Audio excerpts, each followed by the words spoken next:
말씀을 선포합니다. 아멘. 자, 오늘 보실 말씀 마가복음 11장입니다. 마가복음 11장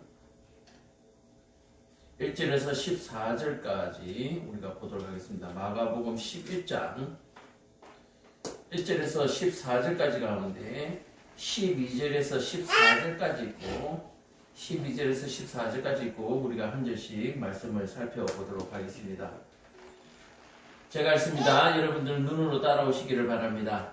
이튿날 그들이 베다니에서 나왔을 때 예수께서 시장하신지라 멀리서 잎사귀 있는 한 무화과 나무를 보시고 혹 그 나무에 무엇이 있을까 하여 가셨더니 가서 보신즉 잎사귀 외에 아무것도 없더라. 이는 무화과의 때가 아님이라.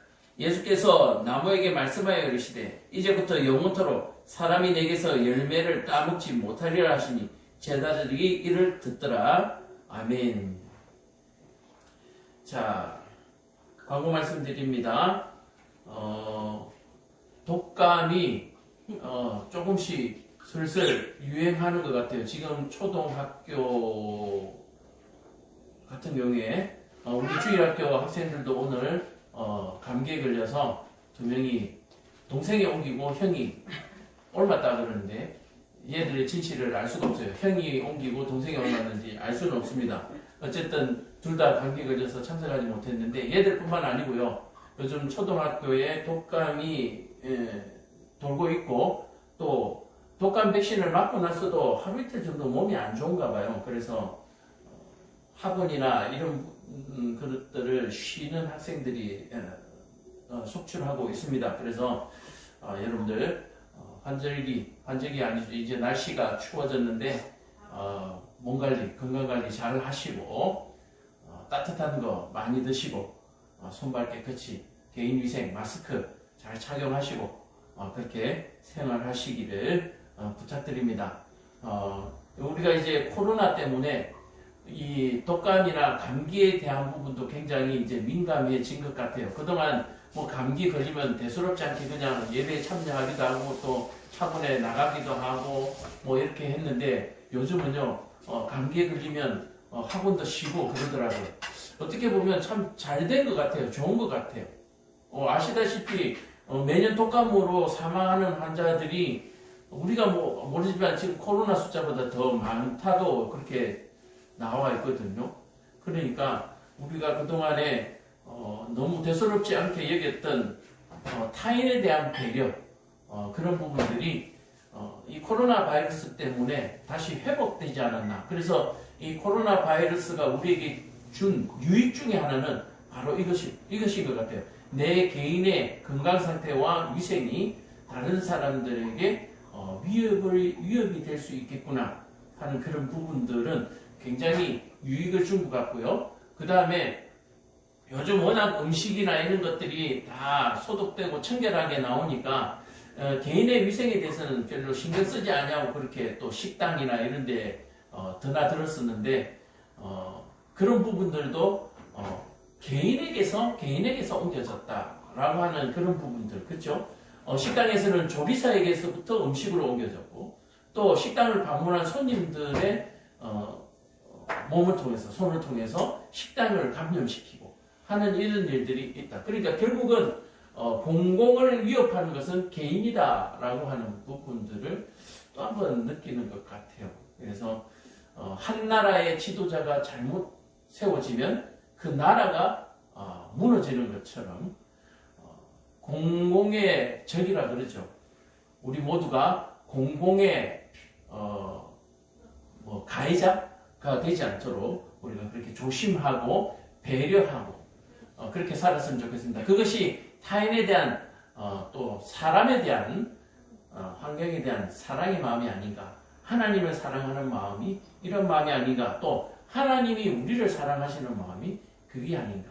그렇죠? 하나님이 노하시면 그냥 쓱 한번 쓸어버리면 그냥 다 죽잖아요. 근데 하나님께서는 노하시면서도 참으시고 인내하시고 기다리시고 하는 그 모든 것들과 마찬가지로 우리도 그런 마음으로 사랑하고 그런 마음으로 살아가시고 바로 그런 마음이 겸손이죠. 내가 한마디 하면 어떤 영향력을 발휘할 수가 있습니다. 그렇죠? 근데 그 말 한마디를 조심하고 또 생각하고 하는 그런 부분들이 배려의자 사랑이고, 그것이 자신이 가지고 있는 그런 역량들이나 권력들을 잘 사용하는 것이 아닌가, 그렇게 생각합니다. 그래서 우리는 가만히 보면 모든 것들을 어디서 배웁니까? 하나님에게서 배워요. 알고 보면 하나님에게서 배워요. 하나님이 우리를 어떻게 사랑하셨는지, 하나님이 우리를 어떻게 배려하셨는지, 또 하나님이 우리를 어떻게 훈계하시고 또 가르치셨는지, 우리가 그것을 하나님께로부터만 배웁니다. 또 하나님께로부터만 배운 것이 생명을 살립니다. 우리가 그것을 잘 이해하시고, 세상이 각박하고 메말라가고 있습니다. 친족에 대한 어떤 사랑 부분도 많이 퇴색되어 있고요. 그래서 주변이 많이 싸늘합니다. 우리 스스로가 따뜻해져서 주위에 온기를 전할 수 있는 그런 저와 여러분 되기를 간절히 축원드립니다. 자, 오늘도 주일 예물을 위해서 기도하도록 하겠습니다.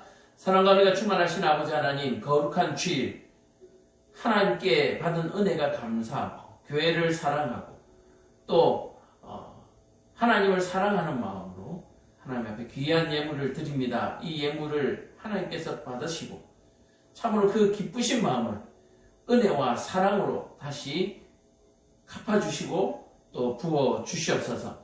드린 손길들이 늘 복되게 하시고 손으로 하는 일이 늘 형통하게 하시며 손으로 하는 일이 늘 유익되게 하여 주셔서 실족하지 않게 하시고 방황하지 않게 하시고 낭망하지 아니하도록 하나님 은혜 베풀어 주옵소서. 가정마다 드린 가정마다 하나님의 은혜가 넘치게 하시고 무엇보다도 오늘 회개하고 고백한 것처럼 주 없이는 살 수 없네라고 하는 그 고백이 참으로 그 가정의 진리의 명령이 되게 하여 주셔서 그 가정이 참으로 굳건하게 잘 세워지는 그런 은혜를 베풀어 주시옵소서. 주신 은혜 감사합니다. 교회는 갚을 수 없습니다. 하나님께서 그 가정을 돌아보시고 필요한 것들로 채워 주시옵소서. 감사드리오며 예수님의 이름으로 기도드렸습니다. 아멘. 자, 오늘 말씀을 한번 보도록 하겠습니다.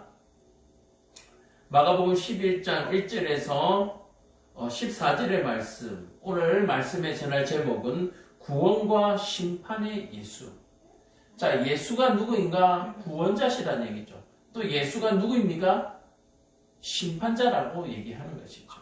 자, 그래서 예수님께서 구원자로 오셨고 그 구원의 때가 지나고 나면, 그 구원의 때가 끝나고 나면, 기회의 시간이 끝나고 나면 심판의 예수로 바뀌신다라고 얘기를 하는 것이죠.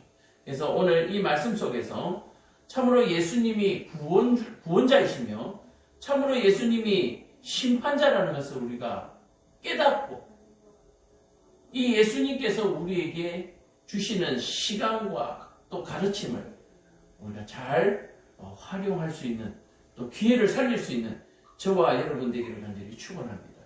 자, 지난주에 주일 설교가 하나님과 하나님의 나라와 나. 그래서 하나님의 나라에 내가 있어야 하고 또 하나님 나라에는 하나님이 계시고, 그러므로 내 안에 하나님이 계셔라. 내가 하나님을 영접하여 예수님을 영접하여야만 내가 하나님 나라에 거할 수 있다라고 하는 그 말씀으로 지난주에 말씀드렸습니다. 그래서 하나님 나라와 나와의 관계, 하나님 나라와 하나님과의 관계, 예수님과의 나와의 관계가 지난주에 어떤 비유로 나왔습니까? 남자와 여자의 비유로 나왔습니다. 하나님께서 남자와 여자를 따로 지으시고 둘이 하나가 되도록 하신 바로 그것. 그래서 하나님이 합친 것을 사람이 임의로 마음대로 나누지 못할 것이다. 그렇게 말씀하신 것으로 하나님 나라와 나와의 관계를 그렇게 말씀을 하셨습니다. 그래서 악한 사람들은 억지로 그것을 나누려고 하고 악한 사람들은 그것을 나눌 수 있는 어떤 근거를 자꾸 이유를 만들어내려고 한다. 그래서 우리는 사람들 가운데 어떤 일이 발생했을 때 변명하고, 그죠? 또 다른 사람의 핑계를 대고 그런 일들을 많이 하잖아요. 바로 이런 것들이 이곳에 다 해당하는 거예요. 죄와 우리는 서로 분리할 수가 없습니다. 내 스스로 뗄 수가 없어요. 그래서 누구만이 하실 수 있습니까? 하나님만이 하실 수 있는 거예요. 그래서 죄와 나는 분리할 수 없기 때문에 나는 곧 뭐다? 죄의 덩어리다. 또는 나는 죄인이다. 그래서 우리는 하나님 앞에 뭐 할 수밖에 없다? 회개할 수밖에 없다. 회개해야만 한다라고 하는 진리의 명제가 탄생하게 되는 것이죠.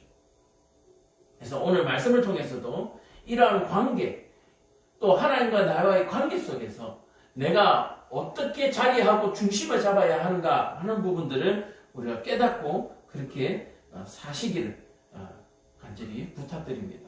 그래서 이 하나님과의 나와의 관계에서 어떤 부분이라고 해서 뗄래야 뗄 수 없는 관계, 또 하나 가족의 관계를 말씀하시면서 가족의 비유를 통해서 뭘 하십니까? 맡기는 부분, 버리는 부분을 설명하셨죠. 그래서 하나님 나라에는 하나님께 모두 맡겨야 한다라고요. 내 것으로 소유하는 것이 아니라 하나님께 다 맡겨놓습니다. 왜 그렇습니까? 그것이 다 하나님의 것이기 때문에 그렇습니다. 그러나 그것이 다 하나님의 것이지만 하나님은 우리가 필요로 할 때 그것을 마음껏 사용하시도록 허락하셨죠. 그렇다면 이것이 내 소유냐 하나님의 소유냐 따질 필요가 없는 거예요. 근데 굳이 우리가 따져야 하고 우리가 알아야 하는 것은 그것이 결코 내 것이 아니다라고 얘기합니다. 자, 우리가 이런 거예요. 가끔 가다가 뉴스에서 우리가 기사로 이런 것을 많이 발견하죠. 어떤 마음이 따뜻하신 빵집 사장님이 빵을 먹고 싶어하는 또 가정이 조금 힘든 친구들, 아침에 밥을 먹고 가지 못하는 학생들을 위해서 빵과 우유를 줬다, 가져가도록 공짜로요. 그렇게 하는 기사를 본 것 같은데, 자 보세요. 맞아요. 그 빵집 사장님이 빵과 우유를 내놓았습니다. 그래서 아침에 가면서 식사를 안 한 친구들이 가면서 하나씩 다 가져가면서 먹어요. 자, 그런데 물론 그 사장님이 생색을 내고 칭찬받으려고 하는 일은 아니지만 만약에 가져가는 아이들이 감사가 없고 또 가져가면서 오늘 빵 맛이 배노네. 오늘 우유 유통기간이 하루밖에 안 남았네. 이 사람들 유통기한 다 안 되고 유통기한이 다 되놓으니까 이렇게 하는구나. 만약에 이렇게 그 마음을 왜곡한다면 빵집 사장님이 그렇게 기분이 좋지는 않을 거예요. 그렇죠? 그래서 내 것이냐 네 것이냐라고 하는 부분에 있어서 소유의 문제, 또 그것에 대한 사랑과 은혜를 깨닫지 못하고 만약에 왜곡시킨다 그러면은 굉장히 불편한 상황들이 발생할 것입니다. 어떤 사람들은 그러다 보면 그거 먹고 배가 아팠다라고 말하는 사람도 있을 것이고요. 그래서 하나님 나라의 것은 하나님의 모든 것이 하나님의 것입니다. 이 땅에 있는 모든 것은 하나님의 것입니다. 그러나 필요한 사람이 임의대로 쓸 수 있도록 하나님께서 허락하셨죠. 석유도 캐가도록, 석탄도 캐가도록, 물도 뽑아 쓰도록 하나님께서 모든 것을 다 허락하셨어요. 그런데 요즘 세상에 뭐가 빠졌습니까? 감사가 빠졌죠. 소유가 빠져버렸어요. 이 모든 것이 하나님의 것이고 하나님의 은혜를 잊어버리고 나니까 그 다음부터 어떻게 됩니까? 내 것이라고 주장하는 사람들이 생기기 시작했습니다. 이 석유는 내 것이라는 얘기예요. 내 집 앞마당에서 났으니까 내 것이라고 하는 것입니다. 그렇게 되고 나니까 세상이 얼마나 각박해졌습니까? 지금 이 자원 문제 때문에, 이 재료 때문에 많은 곤란을 겪고 있죠. 석탄 문제, 어제는 뉴스 보니까 요소수 문제, 또 여러 가지 에너지, 석유 문제 엄청나게 많이 발생하고 있습니다. 내 것을 내 것으로 소유하고 임의대로 그것을 주장하려고 하는 어떤 집단과 무리들 때문에 많은 사람들이 고통을 당하고 있다라고 얘기합니다. 뭐요? 하나님을 모르게 되면, 하나님을 알지 못하면 이런 일들이 발생하게 됩니다. 사람은 사람에게 절대 머리 숙이지 않습니다. 잠시 머리 숙이는 척 할 뿐이죠. 이런 것을 뭐라 그러냐면 배은망덕이라고 그럽니다. 은혜를 입었는데요. 내가 어느 순간에는 내가 다시 한 번 더 머리를 밟고 일어서겠다라고 하는 그 마음이 모든 사람들에게 있다라고 얘기합니다. 너 예전에 나 그렇게 괴롭혔지. 너 나를 그렇게 구박했지. 내 나중에 복수할 거야. 이 복수의 마음. 이런 것들이 우리 모든 사람들 속에 있다라고 얘기합니다. 알 수가 있습니다. 내가 돈이 없을 때, 돈이 생겼을 때 우리의 모습이 어땠는지 한번 보십시오. 코로나 시절을 지나고 우리가 그동안 굶고 살았습니까? 굶고 살았었나요? 너도 나도 다시 거리로 나와서 또 먹기에 바쁩니다. 코로나 오염 때문에 또 전염 때문에 그렇게 고생을 하고도 길거리로 쏟아져 나와요.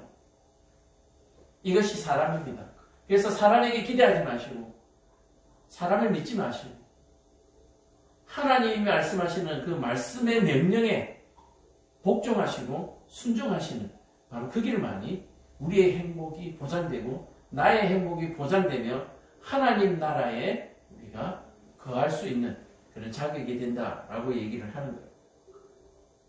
자, 그래서 오늘은 구원과 심판의 예수. 지금은 구원의 때요. 지금은 기다려주시는 때지만 곧 심판의 때가 온다라고 하는 사실을 여러분들 기억하시기 바랍니다. 하나님을 믿지 아니하고 하나님을 모르시는 분은 구원이 무엇이며 심판이 뭐냐고 말하실지 모르겠지만 하나님을 믿지 않는다 하더라도 마지막 죽음이라고 하는 것이 우리를 기다리고 있다. 그 죽음이라는 관문을 우리가 피해갈 수 없다라고 하는 사실은 너무나 잘 알고 계실 것입니다. 그것이 심판이에요. 그 심판의 때가 어떤 죽음을 맞이하느냐, 어떻게 마지막을 장식하느냐에 따라서 사후에 비참한 결말을 맛보게 된다라고 얘기를 하는 거예요. 죽어봐야 알지라고 생각하시는 분은 참으로 어리석죠. 언제 일어날지 모르는 사고, 언제 일어날지 모르는 화재 때문에 우리는 보험에 듭니다. 평생을 교통사고 나지 않냐고 평생에 화재를 맛보지 않냐고 그렇게 생을 마감할 수도 있고 보험금을 다 날릴 수도 있습니다. 그런데도 넣습니다. 왜요? 왜 그런 것들을 하면서 죽음 이후에 뒤의 것은 생각하지 않는지 참 모르겠어요. 어리석지 않아요? 교회를 안 나오시는 대표적인 분들 가운데 이런 분들을 봤어요. 교회에 가면 돈 달란다. 헌금 얘기할 때는 그것 때문에 안 간다. 많은 분, 대부분의 사람이 그것 때문에 안 와요. 교회 헌금 때문에 안 옵니다. 아까워서 못 와요. 그래서 물질에 강박관념이 계신 분들 또는 부자들, 예수님께서 말씀하셨죠. 낙타가 바늘귀로 들어가는 것이 부자가 천국에 들어가는 것보다 쉽다라고 예수님께서도 말씀하셨습니다. 그래서 저는 100분 이해하고 공감하는 바로 그러한 내용이죠. 만약의 사고에 대해서 보험에는 들 줄 아는데 죽음 이후에 천국에 대해서 보험 들지 않는다. 교회에 나와서 예수 믿기만 하면 되는데 그러다 보니까 예수 믿으려고 하면 뭐 해야 한다? 헌금해야 한다는 얘기죠. 자, 예수 믿기 때문에 헌금하는 것이 아니고요. 예수님을 알게 되면 하나님 앞에 드리게 되는 거예요. 그리고 그 드려진 것은 개인에게 축복되는 것이 아니라 이 사회와 하나님 나라를 위해서 사용됩니다. 여러분들 한번 잘 살펴보십시오. 교회가 얼마나 많은 일을 하는지. 몇몇 문제를 일으키는 교회들만 여러분들 바라보지 마시고 교회가 하는 일들을 여러분들 잘 살펴보시고 여러분들의 눈에 보이지 않는 교회가 하는 일 가운데 이 땅에서 소외받고 핍박받던 많은 분들이 하나님 나라로 가서 사후에 이 땅에서 누리지 못했던 바로 그 행복과 그 낙원을 누리고 있다라고 하는 것을, 누리게 될 것이라고 하는 사실을 여러분들 꼭 기억하시기 바랍니다. 그래서 이 땅에서 내가 조금 힘들고 어렵다 하더라도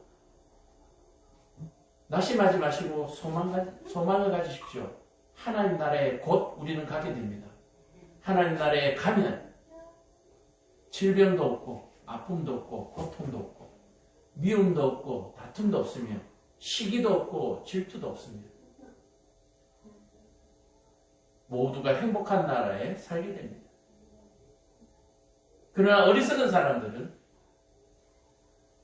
헌금이 아까워서 교회에 나오지 못한다고 하는 사실은 참으로 어리석은 일이죠. 장례를 마치고 화장장에 가봅니다. 아무것도 남지 않습니다. 심지어 입속에 들어있는 금리까지도 남는 것이 없어요. 나는 못 가져가지만 자손들에게 남겨주지 않습니까? 그 자손들이 나한테 제사를 잘 지내주면 난 저승 가서 아주 저승사자님하고 잘 삽니다. 라고 하는 계시는 분들이 있는지 모르겠지만 꿈 깨시기를 바랍니다. 자, 오늘 말씀. 지금은 구원의 예수님이지만 곧 우리가 다시 만나게 될 심판의 예수님을 말씀 속에서 우리가 만나보시기를 축원드립니다. 자, 11장 1절에 보면 그들이 예루살렘에 가까이 와서 감람산 백바게와 베다니에 이르렀을 때 예수께서 제자 중 둘을 보내시며 이르시되, 자, 이 둘을 보내는 부분은 많은 사람들이 이제 성경을 좀 보시고 공부를 좀 하신 분들, 성경 공부를 하시는 분들은 알죠. 이 둘이라고 하는 것은 어떤 증인된 어떤 부분들 때문에 그렇습니다. 혼자 보내면 어려운 일도 있고 서로 도우면서 하라고 하는 부분도 있지만 어떤 사건에 대한 증인을 되기 때문에 둘씩 이렇게 보내는 거예요. 한 사람이 보고 내가 봤다 그러면 모르잖아요. 그런데 다른 한 사람이 똑같이 증언을 하면 그것이 진실이 되는 거예요. 그렇죠. 근데 가나안 땅에 12지파의 대표를 보냈을 때 그들의 의견은 일치하지 않았습니다. 2명의 믿음의 눈과 10명의 믿지 않는 눈을 통해서 진실과 사실이 왜곡되어져서 잘못된 길을 가게 되는 모습들을 가나안 정복 전쟁을 통해서 볼 수도 있지만 어쨌든 하나만 보내는 것은 아무 유익이 없죠. 둘이서 반대의 의견을 낸다 하더라도 둘 이상은 보내야만 이것이 분명한 결말이 나기 때문에 둘이라는 숫자가 등장하게 되는 것입니다. 그래서 이 둘이라고 하는 건 꼭 둘을 보내야 된다, 셋 보내면 안 된다, 넷 보내면 죽는다, 뭐 이런 얘기는 아니에요. 그래서 제자들을 보낼 때 둘을 보내어서 서로 의견도 나누고 돕기도 하고 또 어떤 사건이 벌어졌을 때 증인으로서의 역할을 감당하기 위해서 둘이라는 숫자를 사용하고 있습니다. 이르시되 너희는 맞은편 마을로 가라. 그리로 들어가면 곧 아직 아무도 타보지 않은 나귀 새끼와 매여있는 것을 보리니 풀어 끌어오라. 그렇게 얘기합니다. 자, 이 나귀 새끼를 끌어오라 라고 하는 이 신학적인 배경은 구약의 스가랴서에 나오죠. 이 땅의 마지막 구원자 메시아가 나귀를 타고 들어올 것이다. 그래서 이 나귀가 의미하는 것은 겸손의 왕, 또 겸손한 자, 그 메시아로 오시는 분들, 구원으로 오신 분은 겸손하신 분이다. 겸손한 하나님, 이것을 의미하기 위해서 나귀라는 표현을 쓰거든요. 그 중에 나귀 가운데서도 새끼 나귀, 사람을 한 번도 등에 태워보지 않은 나귀 새끼를 가져오라 그럽니다. 자, 이것을 볼 때에 우리는 아브라함이 이삭을 드릴 때에 모리아산에서의 일들을 우리가 생각하게 되죠. 아브라함이 이삭을 하나님 앞에 제물로 드리게 될 때에 하나님께서 수풀에 어린 양을 미리 예비해 놓으신 것처럼 여호와 이레의 것처럼 예수님께서 똑같은 표현을 쓰십니다. 뭔가 마련해 놓고 준비해 놓은 것처럼 거기 가서 나귀 새끼를 끌고 오라 그렇게 얘기합니다. 그래서 스가랴서 9장 9절을 우리가 한번 읽고 말씀드리겠습니다. 스가랴서 9장 9절을 보면은 이 나귀에 대한 부분이 나오는데요. 자, 시온에 따라 크게 기뻐할지어다. 예루살렘에 따라 즐거이 부를지어다. 보라, 내 왕이 내게 임하시나니. 자, 뭡니까? 시온의 딸들에게 왕이 임하신다라고 그래요. 구원의 왕이 임하시는데 그는 공의롭고 구원을 베푸시면서 뭐하다? 겸손하여서 나귀를 타시나니 나귀의 작은 것 곧 나귀의 새끼를 타고 오실 것이다 라고 스가랴 선지자의 예언에 그렇게 나와 있는 것이죠. 그래서 예수님의 이 말씀은 스가랴서의 어떤 배경, 구약적 배경, 유대의 배경을 두고 나와 있는 것이다. 만일 누가 너에게 왜 이렇게 하느냐 묻거든 주가 쓰시겠다고 하라. 그리하면 즉시 이리로 보내리라 하시니라. 그러니까 뭔가 예비해 놓으신 것 같이 또 누가 뭔가 말하다 하더라도 주인이 쓴다라고 하면 그 누구도 반대할 수 없는, 거부할 수 없는 그런 사건으로서. 그래서 이 나귀를 타고 겸손의 왕으로 오시려고 하는 부분들에 있어서 뭐 할 수 없다? 본인의 철저한 스스로의 의지, 스스로의 품성이다라고 하는 부분을 말씀드릴 수가 있는 것이죠. 제자들이 가서 본즉 진짜 나귀 새끼가 문 앞에 매여 있는데 그것을 푸니까 거기에 서 있는 사람 중 어떤 이들이 근데 거기 서 있는 사람들입니다. 나귀의 주인이 아니에요. 나귀의 주인이 아닌데 나귀 새끼를 푸니까 그 새끼를 가져다가 무엇 하려느냐라고 얘기하는 거예요. 자, 이것은 사회적 배경, 주석서에 보면 사회적 배경을 이렇게 얘기하고 있습니다.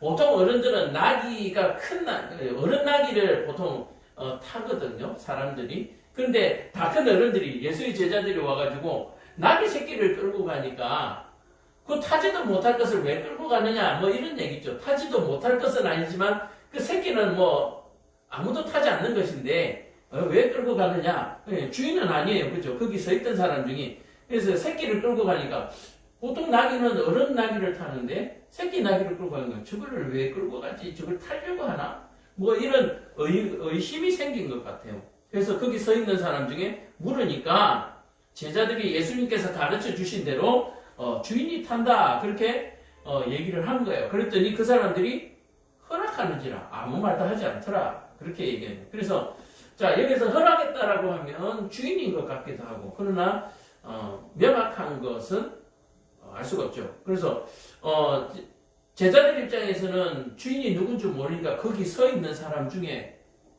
물으니까 그냥 서 있는 사람인 줄 알았는데 나중에 허락한다라고 봐서는 저 사람이 주인이었구나. 근데 주인이 예수님이 시킨 대로 말하니까 허락하는 것을 보고 제자들은 어떻게 됐습니까? 예수님이 말한 것이 그대로 믿어졌죠. 우리 예수님께서 누구다? 주인이라는 것이 느껴진 거예요. 이해가 되시죠? 자, 이쪽 마을에서 저쪽 마을로 갔습니다. 나귀를 봤어요. 그런데 사람이 서가 있는데 누가 나귀의 주인인지 몰라요. 그냥 제자들은 예수님이 시키는 대로 그냥 나귀를 끌어가려고 하는데 거기 서 있는 사람들이 누가? 그거 왜 끌고 가요? 이런단 말이에요. 그래서 이 사람들이 저 사람이 주인도 아닌데도 뭘 이래? 뭐 이런 식으로 쳐다보면서 뭐라고요? 주인이 쓴다고 하는데요? 뭐 이렇게 얘기하는 거예요. 그러니까 이 사람이 허락했다는. 그래서 나귀 새끼의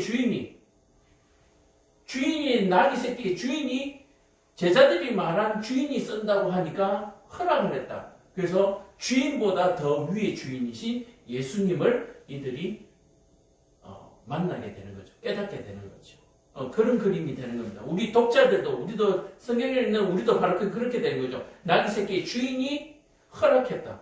뭐라고 허락했습니까? 주인이 쓰겠다고 하라. 그러니까 주인보다 주인. 바로 예수님의 뭡니까? 권위에 대해서 우리가 다시 한 번 더 이 본문을 통해서 알게 되고 깨닫게 되는 것이죠. 주인보다 주인. 그러니까 우리가 가지고 있는 어떤 것들에 대한 소유의 내 것이라고 주장하는 것에 주인이 뭐가 있다? 따로 있다라고 얘기하는 거예요.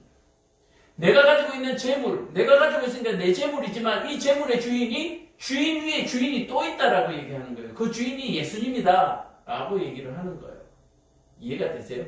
옛날에 왕의 시절에는 그렇겠죠. 왕이 가져간다 그러면 주인이라 할지라도 왕이 가져간다라고 하면 이거 거부할 수 없는 거잖아요. 마찬가지로 예수님이 가져가겠다, 주인이 가져가겠다, 예수님의 제자들이 가져가는 것에 대해서 주인이 거부하지 못하고 허락하게 되는 바로 이 모든 것들. 예수님이 어떠한 지위에 계신가, 어떠한 권위에 계신가 하는 부분을 이 나귀 새끼를 통해서 알 수가 있습니다. 그저 겸손의 왕, 스가랴 선지자가 말한 예언의 성취, 뭐 이런 부분이 아니라 주인 위에 주인이라고 하는 바로 그 개념을 우리는 복음서를 통해서 또 하나 깨닫게 되는 것이죠. 그래서 내 것은 내 것으로 여기고 계신 분들은 내 것은 내 것이긴 한데 내 주인이 또 있구나. 위에 누군가 또 있구나. 이렇게 얘기를 하는 거예요. 그래서 귀신이 갖다 바쳐라 한다고 해서 귀신한테 갖다 주면 안 되는 거예요. 주인이 허락도 안 했는데 주인이 귀신한테 갖다 주는 거 제일 싫어하는데 그 갖다 주면 안 되는 거예요. 요즘은 공공연하게 TV에서 뭐 전보고 뭐 이런 것들을 공공연하게 막 이렇게 흥미거리로 제공하는데 굉장히 영향을 나쁘게 끼치고 있습니다. 자라는 자녀들도 마찬가지고 그래서 자녀들을 잘 양육하시기를 바랍니다. 나귀 새끼를 예수께로 끌고 와서 자기들의 겉옷을 그 위에 얹어 놓음에 예수께서 타시니라. 자, 겉옷을 위에 얹어서 예수님이 등이 뼈가 있고 이러니까 편안하게 하기 위해서 그 위에 까는 것. 이것은 아랫사람들이 윗사람을 섬기는 그런 어떤 관례죠. 관례로서 자기의 겉옷을 깔아주는 것. 많은 사람들은 자기의 겉옷을 또는 다른 이들은 드레스 밴 나무가지를 길에도 펴더라. 이 부분도 높은 사람, 왕을 맞이하는 아랫사람들의 관행적인 그런 모습들을 나타내고 있습니다. 그래서 예수님이 나귀를 타고 가시는데 이 나귀를 타신 예수님을 뭐로 인식하게 한다? 우리가 영접하고 모시고 받아들여야 될 부분. 근데 이 시대적인 배경으로 보면은 순례자들, 이런 종교적 순례자들이 예루살렘 성전으로 들어올 때 그들을 맞이하는 행위들은 자연스럽게 있었다라고 얘기해요. 어서오세요, 환영합니다. 막 이런 환영의 어떤 부분들은 있었는데 이렇게 겉옷을 깔고 나무가지를 깔아서 들어오도록 하는 이 부분은 뭔가 확실하면서도 좀 뭔가 존경할 만한 그런 특별한 예우다라고 하는 부분을 우리가 알 수가 있습니다. 이런 관례들은 구약에서 열왕기에 보면은 이런 관행들을 우리가 볼 수가 있습니다. 열왕기 하 9장 13절 전후로 해서 이런 왕을 영접하는 모습들, 귀한 분을 영접하는 모습들을 관행들을 우리가 볼 수가 있습니다. 이따가 한번 찾아보시면 되겠고요.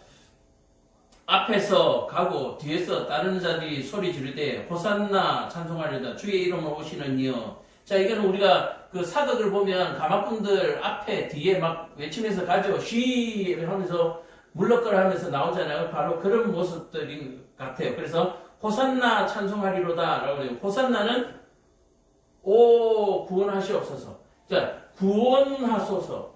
그러니까 이 지금 나귀를 타고 오시는 분을 통해서 뭘 하기로 한다? 우리를 구원하여 주옵소서. 자, 그러니까 구원자로 맞아들이는 거죠. 그래서 이 맞이하는 모습들 속에서 예수님을 구원자로 그렇게 맞이하고 있음을 보고 있습니다. 물론 이게 진심으로 깨달아져서 믿어서라고 얘기를 하는 부분은 아니죠. 아닐 것입니다. 뭐 깨달은 사람 몇 명이나 있겠어요. 근데 어떤 특별한 나무가지를 밑에 깔고 또 겉옷을 나귀를 타고는 그 바닥에 깔아서 영접하는 이 모습은 이 시대에 예루살렘에 살고 있는 이 유대지역의 로마 식민지로 살고 있는 유대인들의 그 간절한 소망, 우리를 구원하여 주옵소서. 촛불 부대도 마찬가지고요. 모든 사람들이 그런 마음으로 나갔지 않겠어요? 바로 이 예수님을 지금 영접하고 맡고 있는 이 사람들의 감명을 누구라도 좋다는 얘기예요. 누구든지 이렇게 오시는 분들 중에 가는데 우리를 구원할 자가 왔으면 좋겠다. 그것이 이 사람들의 소망이고 바람이고 그 소망과 바람이 겉옷을 깔게 하고 나뭇가지를 깔게 하고 호산나 하면서 부르게 되는 것이죠. 찬송하리로다 오는 우리 조상 다윗의 나라요. 자, 이 조상 다윗의 나라이자 가장 높은 곳에서 호산나라고 하는 부분은 다윗의 자손 가운데 우리를 구원할 자가 온다라고 하는 구약의 메시지들 때문에 누구든지 다윗의 나라에서 오는 사람이 우리를 구원할 자다. 그렇게 얘기를 하고 있는 것입니다. 자, 그래서 이것을 우리나라에서는 뭐라고 얘기하면 그거는 그쪽 나라의 얘기고 우리하고 무슨 상관이 있느냐라고 얘기했을 때에 이게 아직도 하나님을 모르는 것이죠. 하나님은 이스라엘의 하나님이 아니라 지금의 이스라엘 지역입니다. 성경에서 말하는 이스라엘은 하나님의 백성, 하나님의 군대가 이스라엘이에요. 그래서 모든 이스라엘의 하나님이시기 때문에 내가 하나님의 군대요, 하나님의 백성이요, 하나님을 믿는 자라면 바로 하나님이 우리의 주인이 되시고 예수님이 우리의 호산나가 되시는 바로 그것이 만들어지는 것이죠. 그래서 믿지 않는 사람들에게는 아무 소용이 없어요. 그러나 안 믿는 사람들에게는 결국 이것이 진실로 맞이하게 되고 심판의 예수를 맞이하게 되는 것이죠. 자, 찬송하리로다 오는 우리 조상 다윗의 나라요. 하나님의 나라, 다윗의 나라, 하나님의 나라 이렇게 얘기를 하는 것이죠. 예수께서 예루살렘에 이르러 성전에 들어가서 모든 것을 둘러보시고 때가 이미 저물매 12제자를 데리고 베다니에 나아가시니라. 자, 여기서 이 때가 이미 저물었다라고 하는 부분에 주석서를 보면 해가 졌다는 표현보다도 6월절 행사의 어떤 행사가 끝나는 행사의 끝을 하고 있다. 그렇게 얘기해요. 그래서 오후 3시쯤 이렇게 되지 않을까라고 얘기하는 주석가들이 있습니다. 그래서 예루살렘에 이런 행사들이 다 끝날 쯤, 다시 말해서 저물 때에 12제자를 데리고 베다니에서 나가시다. 자, 그래서 베다니를 들어왔다가 나귀를 타고 들어오셨다가 또 베다니로 다시 나가시는 모습을 볼 수가 있습니다. 그런데 오늘 사건의 제목, 주제와 가장 많이 연결되죠. 이튿날, 다음날 그들이 베다니에서 나왔을 때 예수께서 시장하신지라. 자, 지난 밤을 새고 이제 공복기가 배가 고프시겠죠. 시장하신지라 멀리서 잎사귀 있는 한 무화과 나무를 보시고, 자, 무화과 나무에 잎사귀가 이렇게 많은 것을 보시고 혹 그 나무에 있을까 하여 가셨는데 보신 적 잎사귀 위에 아무것도 없더라. 이는 무화과 나무의 때가 아니다. 자, 여기서 사람들이 매우 궁금해하는 부분이 이거죠. 무화과 나무에 잎은 있는데 열매가 없어. 그런데 그 때가 열매가 없을 때라고 하는 거예요. 열매가 없을 때. 그래서 이 부분을 연구한 신학자들은 이렇게 얘기합니다.